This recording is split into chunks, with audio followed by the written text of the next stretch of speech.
Assalamualaikum warahmatullahi wabarakatuh. Selamat pagi. Perkenalkan, kami dari kelompok 1 akan membahas mengenai analisis isu global tentang korupsi. Untuk penjelasan pertama akan dijelaskan oleh Rini Astuti.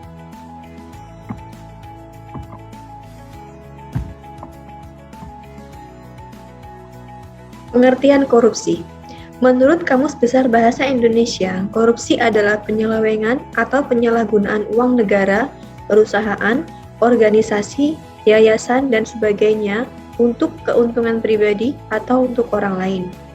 Sedangkan menurut hukum, di Indonesia, korupsi adalah perbuatan melawan hukum dengan maksud memperkaya diri sendiri atau orang lain, baik perorangan maupun korporasi yang dapat merugikan keuangan negara atau perekonomian negara.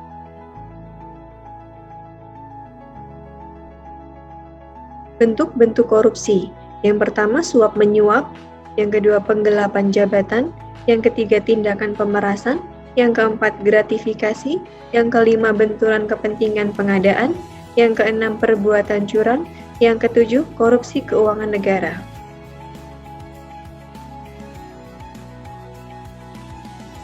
Dasar hukum tindak pidana korupsi sendiri, yang pertama, Undang-Undang Nomor 15 Tahun 2002 tentang Tindak Pidana Pencucian Uang, Undang-Undang Nomor 3 Tahun 1971 tentang Pemberantasan Tindak Pidana Korupsi, TAP MPR Nomor 10/MPR Tahun 1998 tentang Penyelenggaraan Negara yang Bersih dan Bebas KKN, Undang-Undang Nomor 28 Tahun 1999 tentang Penyelenggaraan Negara yang Bersih dan Bebas KKN, Undang-Undang Nomor 31 Tahun 1999 tentang Pemberantasan Tindak Pidana Korupsi, Undang-Undang Nomor 20 Tahun 2001 tentang Pemberantasan Tindak Pidana Korupsi, Peraturan Pemerintah Nomor 71 Tahun 2000 tentang Tata Cara Pelaksanaan Peran Serta Masyarakat dan pemberian penghargaan dalam pencegahan dan pemberantasan tindak pidana korupsi.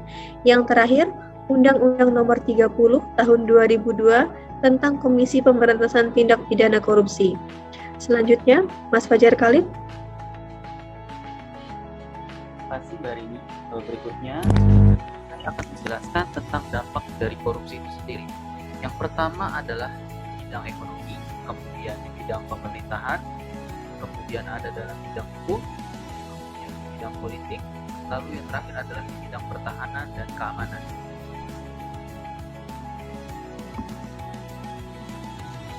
Ya, apa saja itu yang akan terjadi dalam bidang ekonomi? Yang pertama adalah menurunnya pendapatan negara dari pajak. Yang berikutnya adalah meningkatkan utang negara. Lalu yang berikutnya adalah menurunnya pertumbuhan ekonomi dan investasi. Lalu terjadi rendahnya kualitas barang dan jasa, kemudian menambah beban dalam transaksi ekonomi, kemudian akan terjadi ketimpangan pendapatan antara si kaya dan si miskin. Yang terakhir tentunya, akibat ketimpangan tadi akan meningkatkan kemiskinan.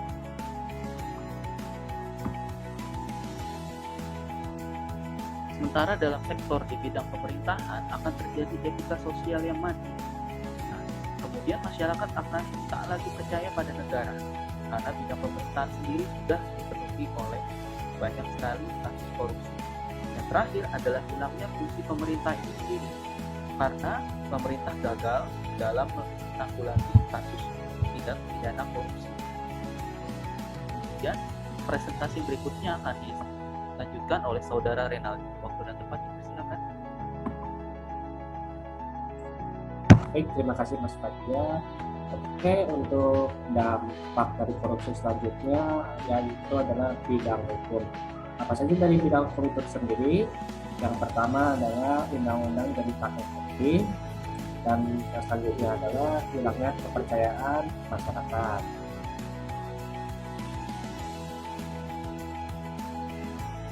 Yang selanjutnya ada di bidang politik.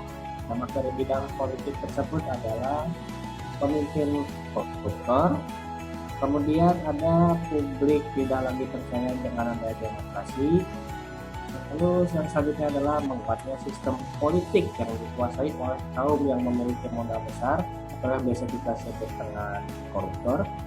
Dan yang terakhir adalah tentunya dan yang tidak lupa adalah kedaulatan rakyat menjadi hancur.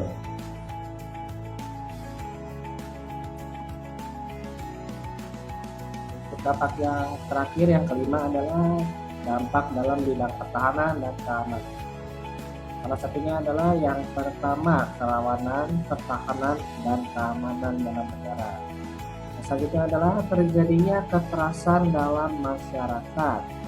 Dan yang terakhir, yang tidak lupa adalah garis batas negara yang melemah karena adanya tindak korupsi tersebut. Oke, baik. Untuk selanjutnya contoh-contoh dari korupsi dapat dijelaskan oleh Saudara Agam Madani. Dipersilakan. Baik, terima kasih Renaldi. Untuk selanjutnya yaitu adalah contoh kasus pidana korupsi yang ada di Indonesia. Yang pertama yaitu 3 ex-pejabat Bank BUMD Jabar didakwa korupsi terkait kredit kapal. Yang kedua yaitu Bupati Bima dilaporkan ke KPK terkait dugaan korupsi pembangunan masjid. Dan yang terakhir yaitu adalah kasus korupsi 6,3 miliar dana kesehatan Parepare, pejabat aktif jadi tersangka. Itu merupakan contoh kasus korupsi yang ada di Indonesia. Dan selanjutnya yaitu akan membahas mengenai studi kasus penindakan korupsi di negara lain. Yang pertama yaitu di Tiongkok, para koruptor di Tiongkok akan dihukum mati jika mereka melakukan korupsi lebih dari 100.000 yuan atau setara dengan 215 juta. Aturan ini berlaku sejak Xi Jinping menjabat menjadi Presiden Tiongkok. Salah satu koruptor kakap yaitu Zhou Yongkang yang saat ini berusia 72 tahun yang terkena oleh korupsi. Selanjutnya di Vietnam, hukuman mati untuk koruptor yang diterapkan. Hukuman mati tersebut diberikan kepada pejabat negara atau perusahaan milik negara yang terbukti melakukan korupsi. Hukuman tidak berlaku untuk wanita hamil dan wanita yang merawat anak di bawah usia 36 tahun sejak vonis diberikan. Biasanya, hukuman diubah menjadi hukuman seumur hidup dalam beberapa kasus. Pejabat yang pernah dihukum mati atas kasus korupsi tersebut adalah mantan Direktur Utama Petro Vietnam, Nguyen Quan Son. Pengadilan Vietnam memvonis mati Son karena terbukti menerima gratifikasi saat menjabat dan diduga keliru menetapkan kebijakan mengakibatkan perusahaan negara itu merugi hingga 69 juta dolar atau setara dengan 993 miliar rupiah. Hukuman di Singapura tegas terhadap pelaku kejahatan seperti pembunuhan, penyelundupan, obat terlarang, dan juga korupsi. Pada tahun 94 sampai tahun 1999, hukuman mati diberikan pada lebih dari 1.000 orang.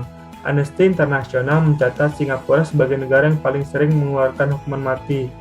21 orang divonis hukuman mati hanya pada tahun 2001.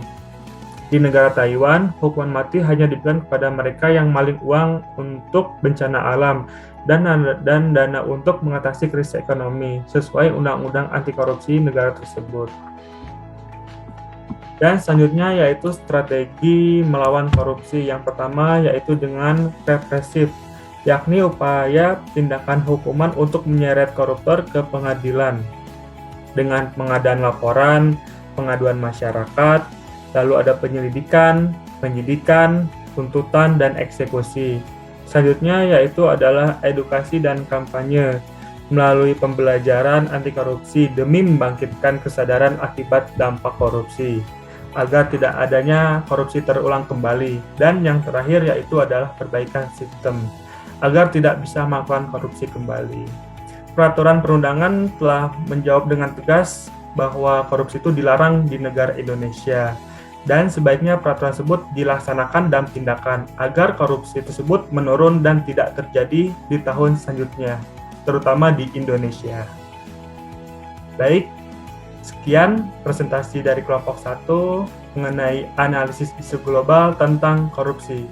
Kami ucapkan terima kasih.